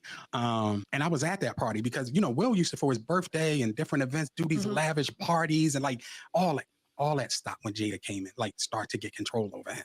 Like, we have people flying out from Philly, 3-4 times a year because Will's doing something big, inviting all his friends and all. So it's like the battered syndrome. It's like a man that batters a woman. He takes the family away. He takes the friends away, and he just abuses her and this woman in silence. Well, it's the reverse. Jada got rid of all his friends. So now, and she got all her people into place. So now he's just a beaten, scorned man. So he won't divorce her because he's afraid that she's going to ruin his career. Of course. I mean, I've kind of always known that. Like, he's just, let me just keep her happy and quiet. Yes. Let me just keep her happy and quiet. I don't want people to know, I'm bisexual. I don't want people to know that I'm a fucking woman beater, and there's some other things too. But I'm because, see, like I say, you can't. That was at the hospital with him. Why is Jada coming out saying that Tupac was like, he proposed to her, he wanted to be with her, and it's coming to the point where the stories keep changing. She won't stop crying about him. It's like she's seeing his ghost or something at night. Mm-hmm. Well, let me not say this because I don't like to deal in speculation. So I didn't know Tupac, and I don't want to go down that rabbit hole because what happens is when you mix the truth with speculation, it all could become speculation. So I don't really know about her and Tupac relationship. But if you're asking me what my opinion is of her stories keep changing and all this kind of stuff, she's trying to stay credible. Like, even though Jada has all this money and access to all this, what she don't have is favorability, and she wants to be loved. So whatever lie she has to tell, whatever she has to do to become favorable, like Will is a favorable guy, even after the slap, even after, all this stuff Jada said about him, you still want to love Will, period. You still want to love Will, but at the end of the day, Will is complicit in all these crimes. And I'm sure, like, this interview is getting long. I hope you will have me back in the next fucked our people over, have put bad imagery on our people. You don't see Will doing movies about Mansa Musa, one of the biggest, black from all these sexual assaults he done had. Him and Jada. Yeah, come on. What? Comes unfucking believable coming from the streets of Philly to see they give trigger warning. He mentions SV. Just want to let you guys know. Trigger warning, trigger warning, trigger warning, trigger warning. He gonna mention SV. Just want to let you know he gonna mention SV. Okay, he gonna mention SV. So trigger warning. Want to be very careful because he gonna mention SV. Okay, just want to put that across the screen just in case because he's about to mention SV. Waiting to read it out. They giving this guy this type of direction, so Will can't do nothing. Will not gonna do no films that's gonna uplift our people because you think I got a little bit of stuff. Imagine what they got on Will to protect him from all these sexual assaults he done had. Him and Jada. Yeah, come on. What? Come on. Who they sexually assaulted allegedly? Let me say this to you. You talking about during their swinging times and stuff? Listen, let me say. I thought that shit was all consensual. Oh, most of it is consensual, but when you got a dude that's asphyxiated on penises and groomed to that, that's a hard addiction to fight. That's a hard thing to fight. And then you got to imagine, right? Somebody got to protect that. You even look at Bill Cosby. Bill Cosby talked about buying NBC. He said, you know what? I want 24-hour programs. That makes sense, though. Positivity. I want shows, dramas, comedy, just all about positivity. That makes sense. People. Soon as he said, I'm going to take my wealth and invest it to buy this network, what happened? All the sexual assault cases they came years from. It was like women that I'm like, how you even remember that shit? Right. And it's like he admitted to it. Well, you got to imagine Bill was almost worth $1 billion, right? Will's worth $500 million. This comes from the people who pay them. Because Will's a worker at the end of the day. I don't care whether you work at Wendy's and you make $25 an hour or whatever it is, or you make him 25. So when you don't play ball, when you don't play the game that elites want to play, they release all the blackmail thing they have over your shoulders. Remember, they get these guys compromised. They get them compromised, which is a tactic of the devil. He compromises you, and then you can't say then when you decide you want to do something that they don't like, they say, hey, don't forget what we have on you. Play ball. You're doing a little bit too much right now. You're trying to buy NBC. All right, we'll show you that you can't buy NBC. Release all the girls who you sexually assaulted. Oh, because we covered it up originally. We didn't let no harm come to you in your time when you were in your prime. But now you want to try to play a ball against us? Oh no, you're gonna definitely get these allegations. We're gonna provide all the ladies. We're gonna tell them where to go. We're gonna point them in the right judge. We're gonna do all of that to get the story out. 35 million He's not dollars of innocent, film. though. Will is still a worker. His bosses don't want me to disseminate this information. It ain't just they can't stop me. They can't stop me. But these people who are Will's bosses, who signs Will check, who allow Will to make $500 million, and we got to look at energy. And I want to get back to who I am and make restitution for the people that he hurt and make the amends of who he is. And I really believe that he'll be back to being the biggest star in Hollywood by coming out. Period, and admitting it. Or he, instead his star power has gone. Yeah, but it can come back, because it's like, I don't have to put this book out. Will know what's in it. Jada know what's in it. Just come clean. Period. Knock me out. Listen, just come clean. But you're not gonna tell me you're gonna crush me. They told me they was gonna crush me, right? Y'all do this shit to me. Y'all affect my business. Y'all treat me like shit, and then tell me you gonna crush me. And you know what I told them? Fucking crush me. So we at war right now. This ain't, no hyperbole. I'm living out the country. I know the information that I have, so I know they're going to try to come for me. But like I say, I don't fear nobody but Allah. And I know that, he wasn't my friend towards the end, as much as I was his friend, and could have fucked him up bad doing that slap situation.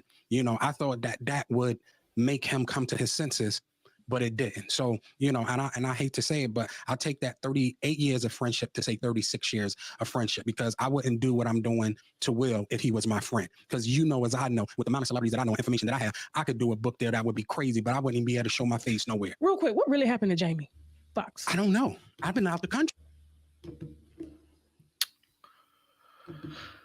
I don't know.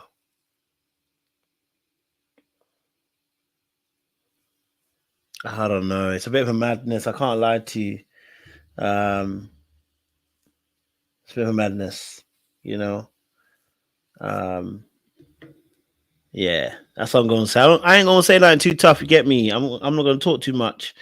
I'm letting the clip do what the clip do. You know what I'm saying? So, let me see if I can get it.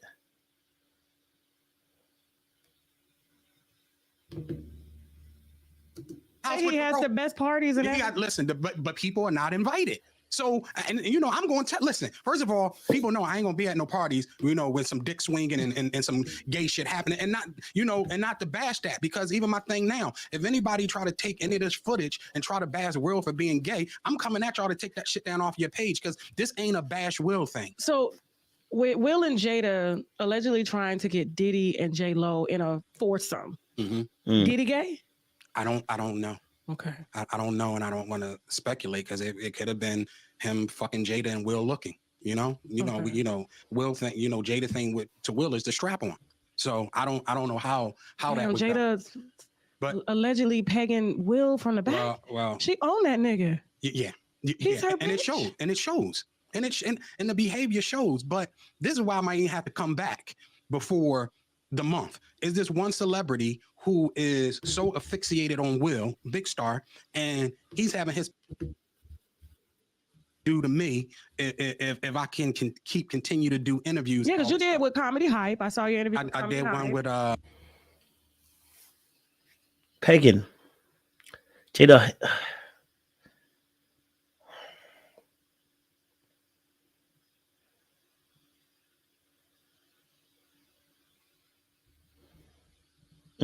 There isn't much left now. My God. I need to, get the weight down, but more than that, my spirituality is going up, because I'm telling you that prayer. I'll tell anybody, I don't care what position you in. Prayer without work is ineffective, and work without prayer is ineffective. And right now, with me praying and working hard, this book will prevail. People will see that I'm speaking my truth, which I have a right to do. And is that why Tisha was so emotional when she saw you? What's so crazy, because she already know that I you see my page, you see all the people that love me. You know what I'm saying? And, I'm talking about, that's probably just 20% of the stuff that I have, but man said, you know what? I know that so many people love me. It's quite an arrogant statement, but I think it just speaks to the position that he's in. Look, I'll be honest with you. There isn't much after this. There isn't much after this as well. Reality is he's got a book that's coming out, and also, you know, he wanted to. I guess he's at war with. He's at war with. He's at war with Will Smith. He said so. That's probably why he's releasing everything now. He's at war with him. He would have released it 2 years ago, but he felt like, you know, the slap situation would have been too much of a pylon.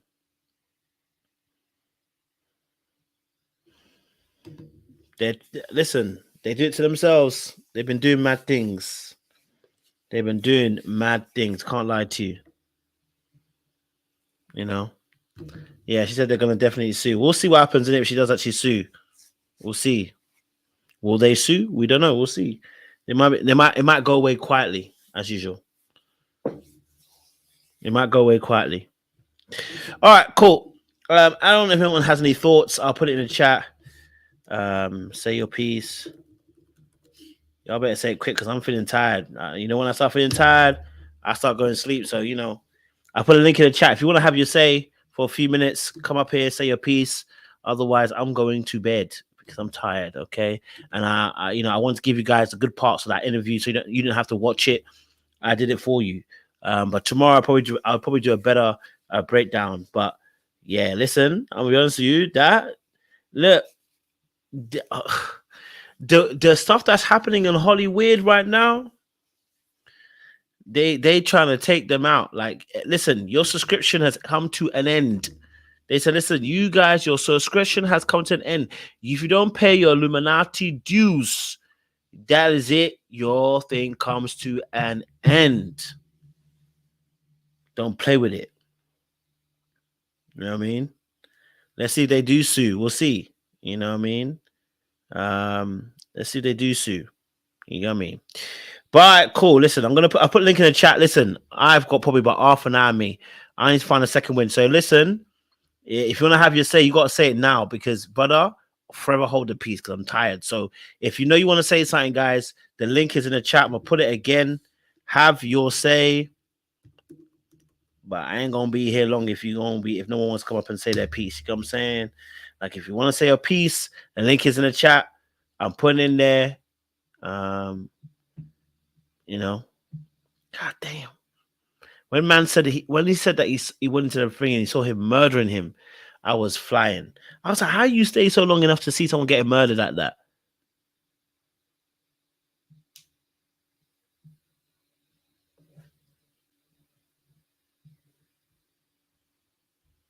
That's my question.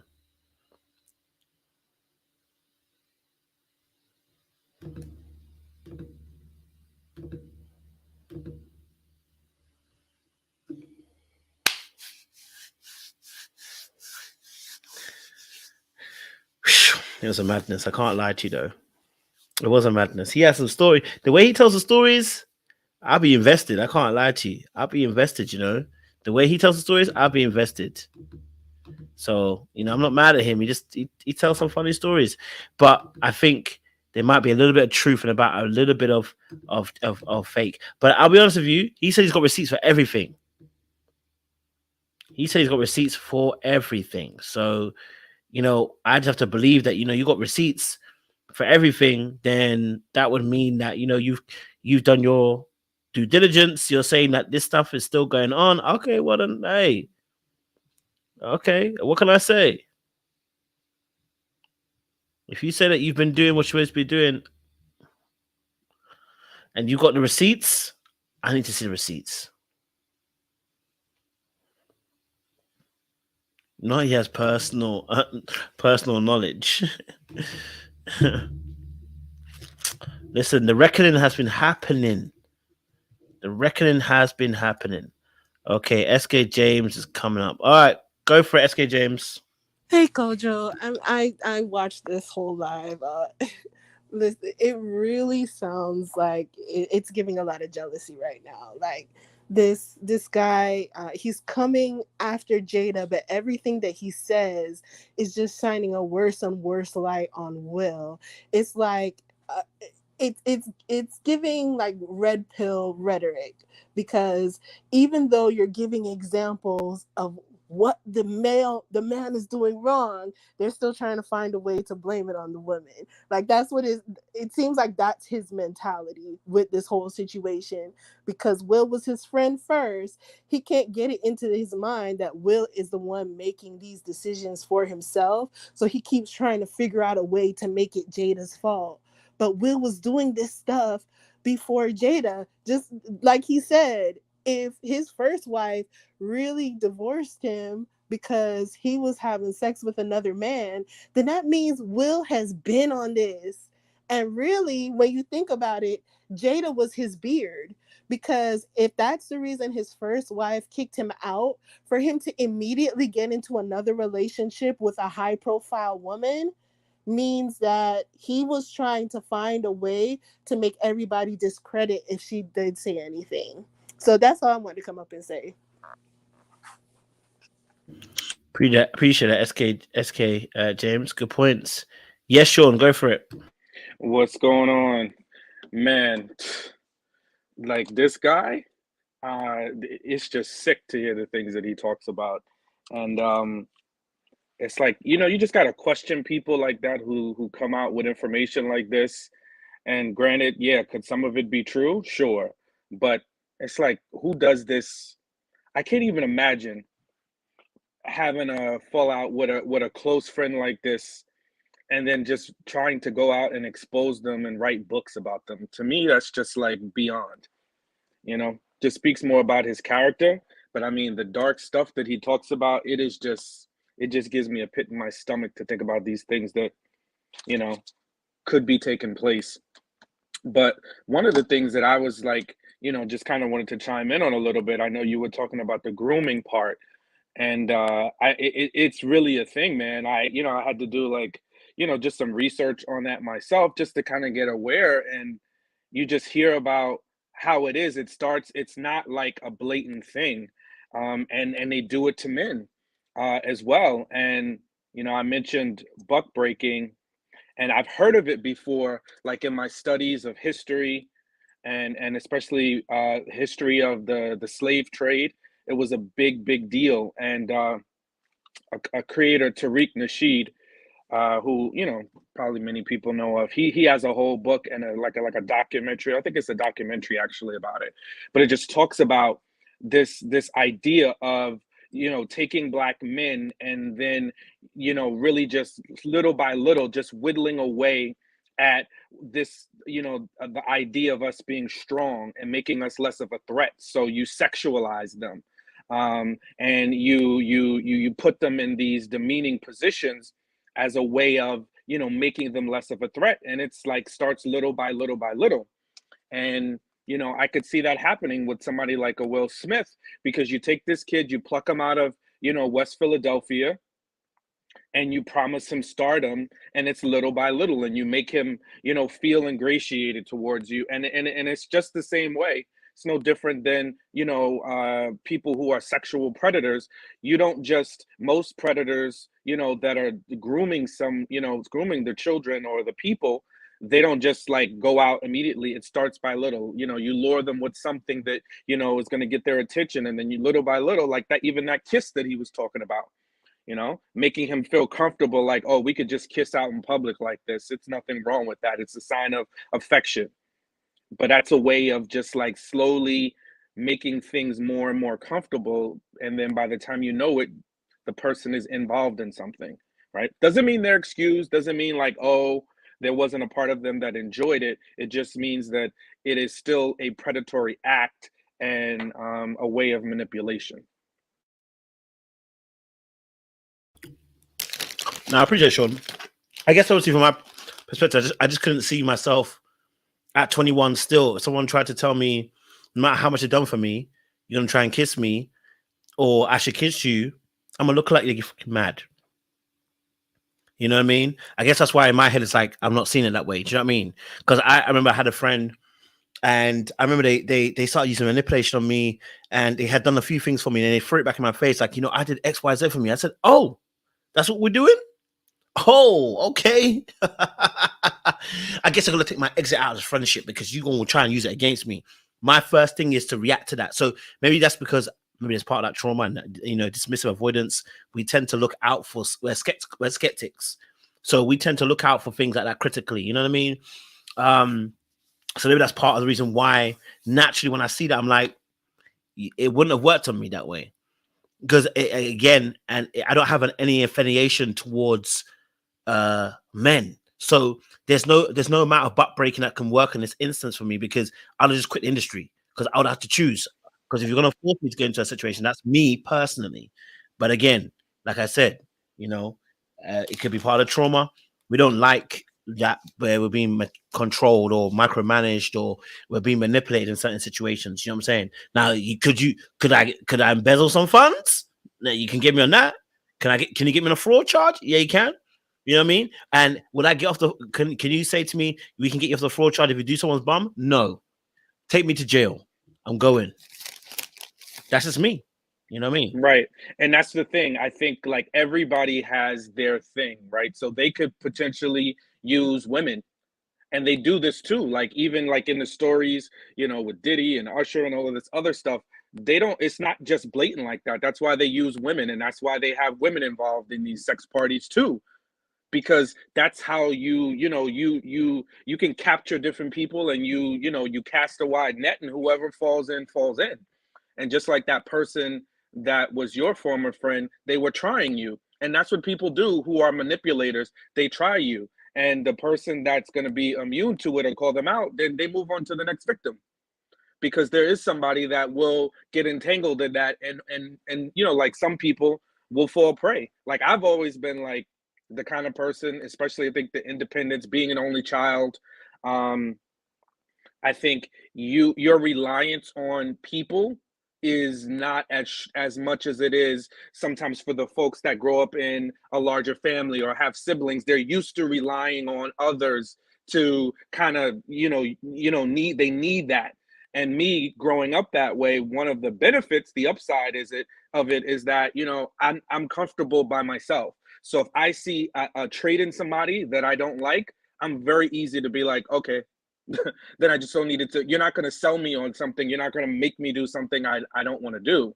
And it's not to say I don't make mistakes or I'm not, wrong. No, but if I don't want to do it, I'm not going to do it. There's nothing anybody can tell me, try to convince me, make me feel bad about something, tell me something they did for me. That's never going to work. If I don't want to do it, I'm just not going to do it. Actually, somebody overselling is going to just make me go further in the opposite direction. Yes, and I think that we can all tell by now, Will is somebody that needs the applause. He needs the audience. He needs people to see him. I mean, even if you look at his son, when he made the song Icon Living, he went ahead and made his own song to say, oh yeah, but I birthed you. Like, your son didn't ask you to be on the song because he wanted it to be his.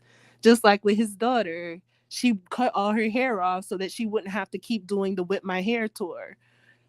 She had to do that to get through to him because all he saw was the crowd loving his daughter, and he wanted to be a part of that, and he wanted to push it. So Will has shown himself to be someone who needs the approval of large crowds of people.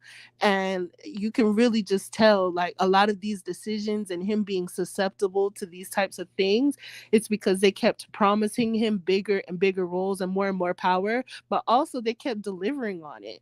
Because he could have had the hit TV show and then never got called for anything else by Hollywood. We've seen that a million times. Great TV shows, and the stars, we don't ever see them again, and we wonder why. Maybe this is why. Perfect point.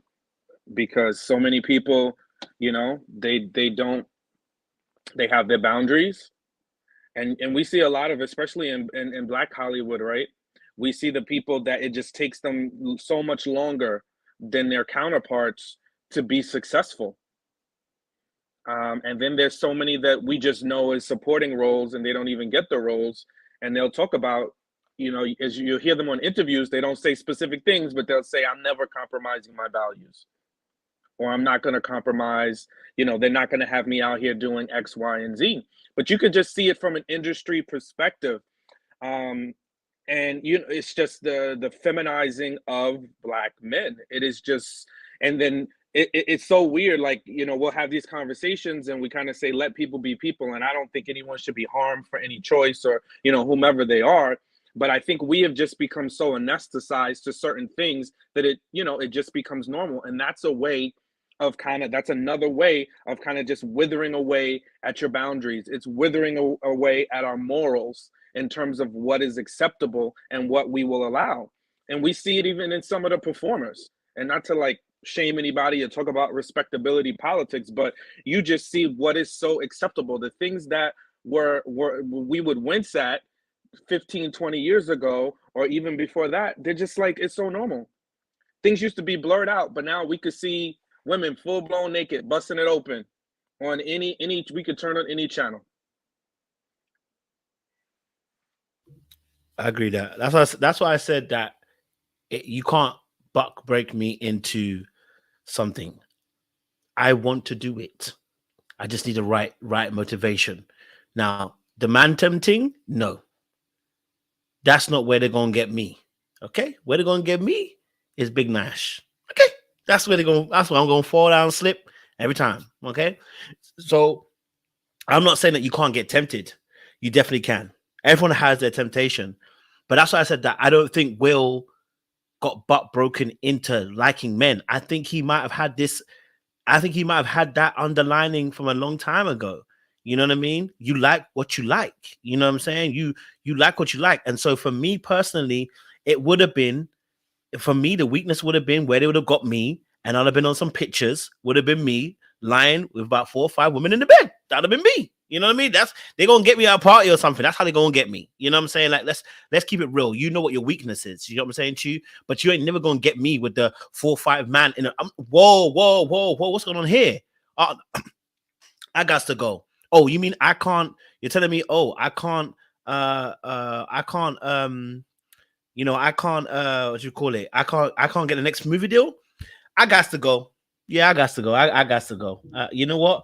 I got to change my profession. I need to become a bus driver because clearly this ain't it for me. You know what I mean? I would have left it all behind because it's too much. You know what I'm saying to you? But like I said, I think that is in Will. I think he might have been bisexual before the Ben Medina situation. You know what I mean? Very true. The Bible says we're tempted to what we want, what our own desires are.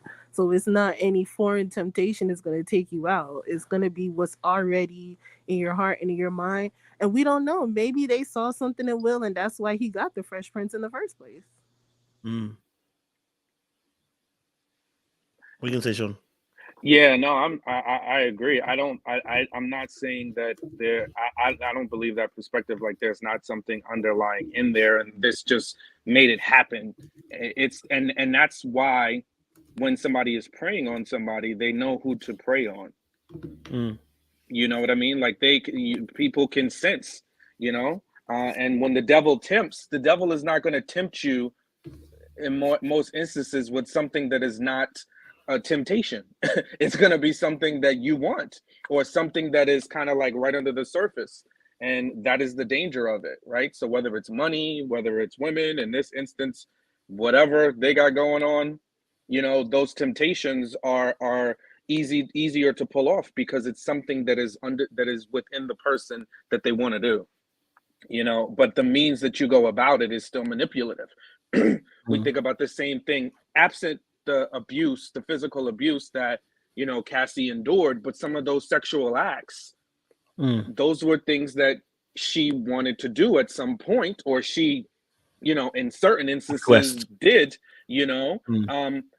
But it was, you know, lord over her head, career, success, money, access, all of those things. You know, so it's very similar, but the dynamic, I think, is very hard for us to process because we're talking about men.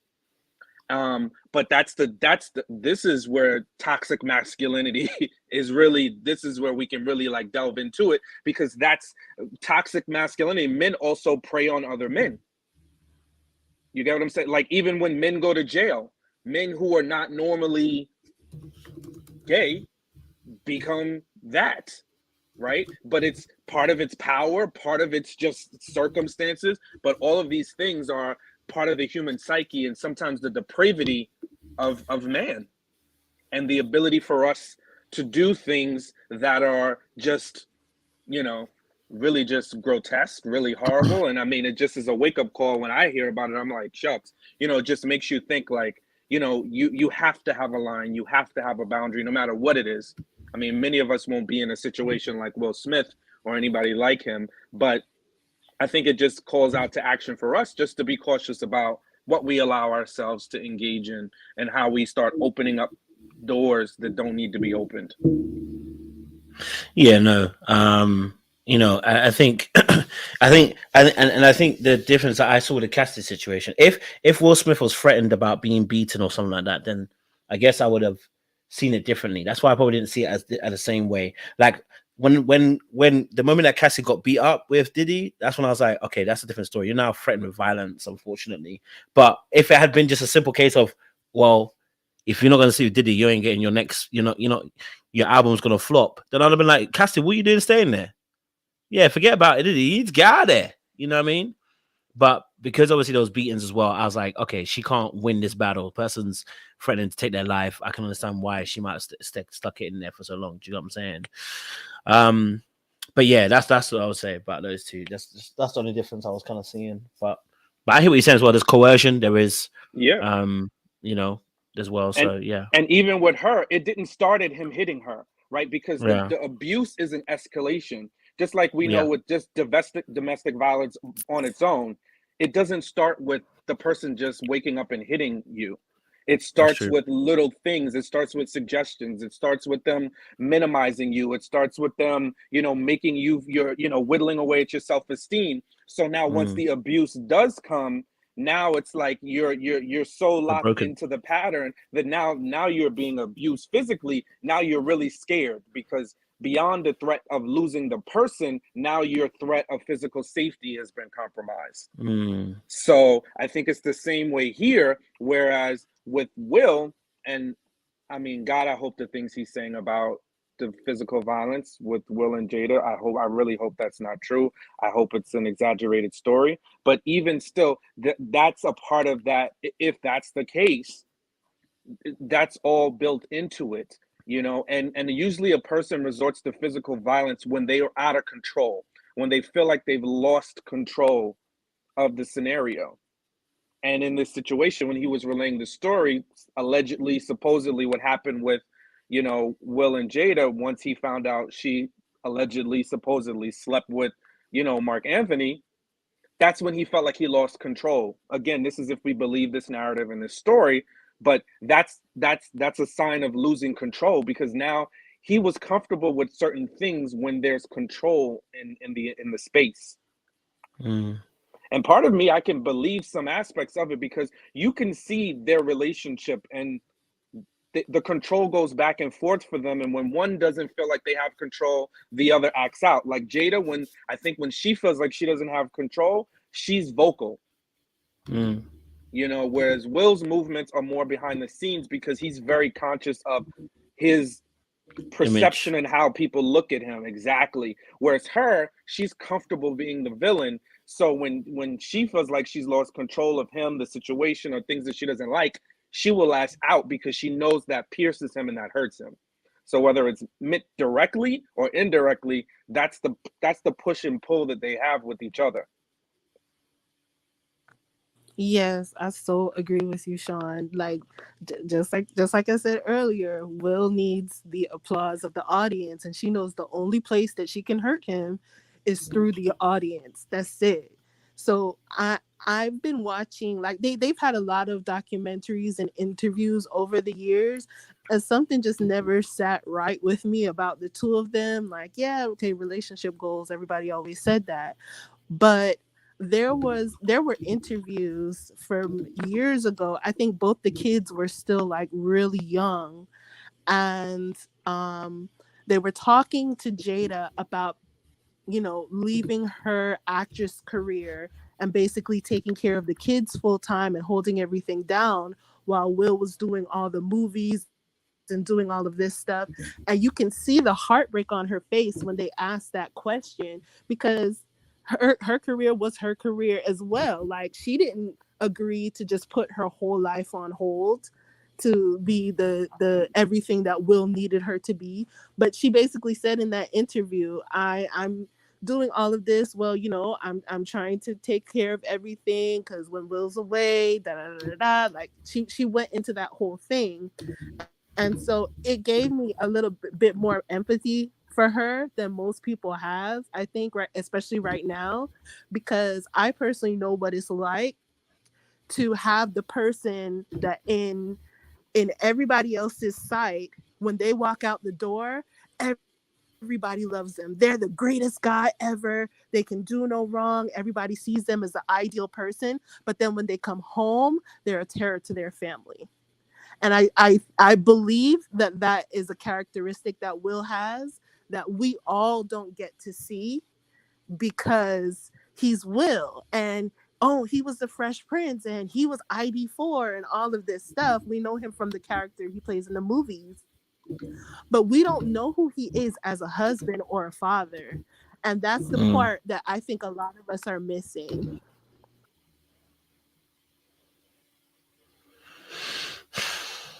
Listen, I mean, yeah, I definitely think there's a different Will, of course. There's a darker side to him, like every human being, because he's played such a nice role every time. You know, and I think, you know, I think when you read his book as well, you'll know there's a darker side to him. There's gonna be, you know what I mean?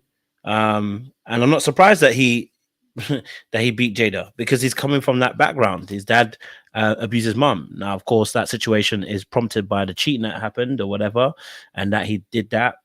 We don't know if it didn't sound like he did it more than once, but he beat her good enough that she had to go and reconstruct her face. So this is something dark. There's something dark in Will too that can snap when it needs to. That's the same thing with the Chris Rock slap as well. You know what I mean? So there is a lot of stuff that both parties will do that we will never recognize and be like, whoa, that's a bit dark for you. And because we always have an image of them, we always have an idea of what we think they might do or what they wouldn't do. And the reality of the situation is we don't fully know, right? That's why when these stories come out, we get shocked. We're like, oh my God, how can you do that? And the reality is because this is different to what we thought they would be like, you know what I mean? So yeah, I just wanted to put that there as well, you know? Yeah, sure. Yeah, I think there's something with this guy, because I still can't fathom. Parts of his story just don't make sense to me. The things that he's choosing to sensationalize. He keeps talking about Will's joint. It's like, yo, like, you know, God forbid, and I don't ever see it happening, right? But let's say you and I stop becoming friends. The last thing it's even a process. Oh, let me go on YouTube and write a book, or open up my channel and I'm just going to start bashing Kojo, and then I'm going to start talking about all these weird random things. It's like, you know, if we fall out, you know, again, God forbid, and I don't see that happening because neither one of us have that character, it's like, just go your separate ways. We're trying to profit. And then the way he was saying, like, towards the end, oh, like, if anybody comes out and bashes Will for being gay, then, you know, I'm gonna be prepared to fight the person. But bro, you are the one that's opening the door for someone to do that, right? Because you're giving life to rumors and you're saying you've seen specific things. It's like he's trying to play both sides of the coin. And to me, I think that speaks more about him than it does about Will. Because even if all these things are true, the person that puts this out, tells the story, spins the narrative in the way that he's spinning it, that talks about you. You got some stuff going on with you too. Because you sat around in this friendship for how long, knowing all these dark things were going on, supposedly what you've admitted to for your own self-interest. So you were pimped out too. And you were complicit. You were part of it. Sounds like you liked some of it, but you're trying to pretend like you didn't. Because why you keep talking about Will's dick? Why do you know, pardon my language, why do you keep talking about sexual acts that have happened? I mean, and then the vim that he has for Jada is like next level. It's like, why are you fighting with this woman like this? If you don't like her, then move around. But he just feels like, to me, it's like he's trying to do everything to stick her. Now you're talking about Jada pegging Will. It's like, why are you so involved in these people's sex lives? Were you part of it? Did you want to be part of it? And you felt you were upset because you weren't allowed to be? Like, what is it? And you know, another thing, and here is, in a lot of these dynamics, there's always something that is being held with the other person. So the person, and he was allowed to stay around because there's something they got on him too. Trust me. He ain't been around for 40 years or however long he's been, and there's nothing about him that, you know, maybe he's going to be like, oh, it's just retaliatory that they're trying to come after me now that I spoke. But no, trust me, there's some stuff on him. Tell your secrets too, bro, because you're really comfortable talking about theirs. What's your secrets? Because you're so willing to, you know, do exposés. What's yours? And I think he's low-key telling on us what it is, because he definitely must have some admiration for Will. Big time. Can't be mad at it. Can't be mad at it. Can't lie to you. Can't be mad at it. It's out here, baby. All right. Any other last thoughts, guys? Before I jump off this, head to my bed. Yeah, I agree with Sean. It's giving Scorn Lover. It's giving I wish he was mine and not Jada's. But that's it. Y'all have a good night. I hear you. I can't even be mad at you. I actually hear you, so I'm not mad at you. Sean? Just be careful who you call a friend, boy. You know, that's it. You didn't tell no lies, Sean. You didn't tell no lies. Well, okay, guys. Listen, we appreciate you guys. I wanted to just bring that to your attention. I'm sure there'll be more things that will come up as well. You know, throughout the course of this next week or so. I know he wants to come back next month or whatever, but we'll see what happens as well. So we'll keep you guys in the loop. Like, share, subscribe, click on the bell button for notification of uploads. We appreciate y'all. Stay locked, stay loaded. We'll see you again soon. Much love.